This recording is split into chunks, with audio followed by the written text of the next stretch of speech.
थांनाय मास मोनसेनि गेजेरावनो 1200 न'खरनो हानि मोनथायखौ होनाय जादोंमोन आरो दिनै फिन 1246टा जोङो परियालनो हानि मोनथायखौ होफिननाय जाबाय। गासै 2085 एप्लाइ खालामदोंमोन। जिखिनि थालांबाय बेखौ फैगौ 15 जुलाइनि आगोलावनो होनाय जागोन। 31 गुबुन गुबुन फसंथाननि थाखाय एप्लाइ खालामदोंमोन, बिथांमोननोबो होनाय जाबाय। आरो ब्रह्म जि जोंहा आफाद दङ गुरुदेव कालीचरण ब्रह्मनि थाखाय बिथांमोननोबो 35 बिगा हा बिथांमोना नागिरदोंमोन, बेखौ थाबैनो होनाय जागोन।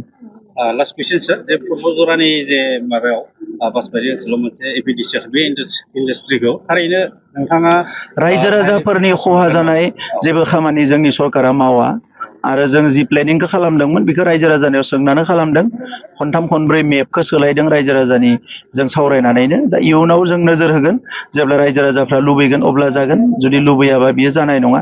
नाथाय बेबायदि एसेबां मोजां जि प्रप'जेल बेखौ खोमाना लानाया जोंनि थाखायनो दुखुनि बाथ्रा जागोन। मानोना जोंनि माहारिनिनो गोरिब गुन्द्रा न'खरनि गोबां मानसिफ्रा, इभेन हाबा जानाय मानसिफ्राबो दिनै गवा सवाफोराव थांना सिकिउरिटि गार्ड जानांदो। दा बै मानसिफ्रा जुदि 15,000 18,000 मानसिया बर'जरायावनो मावना मोनजानाय मोनसे बेबस्था फैदोंब्ला दा बेखौ जानो होनाया बयनिबो थाखाय गोनांमोन।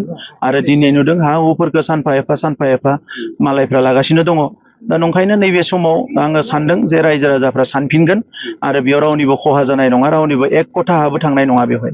दिनै जे बिपिएफनि वार्कारफ्रा एसेबां मानि बिटिआर गभर्नमेन्टखौ रायो, दिनै बे मानसिफोराबो दिनै हानि लेखा लांनो फैदों।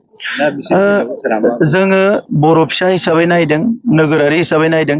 दाख्लैबावै हाइ स्कुलनि साकरि मोननायावबो बिपिएफनि गोबां दङ।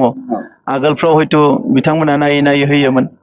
दा दिनैनि समाव जोङो बिसोरखौ साफा बिजाथि हिसाबै नायदों। जायहा जग्य दङ बे साख्रिखौ मोननांगौ। आरो हा होनायनि बेलायाव जों मालाबाबो माइगाब जुजाय खालामनाय नङा। मानोना बर' फिसा हिसाबै बिथांमोननि अधिकारखौ। मोनसे गोजोनथाव रादाब, क'क्राझार सहरनि साई मन्दिरनि साखाथियाव R&B र'ड वार्ड नम्बर 6 आव थानाय ब्रह्मानन्द ITI क'क्राझारआ नोंथांमोननि थाखाय लानानै फैदों मोनसे सनानि खाबु।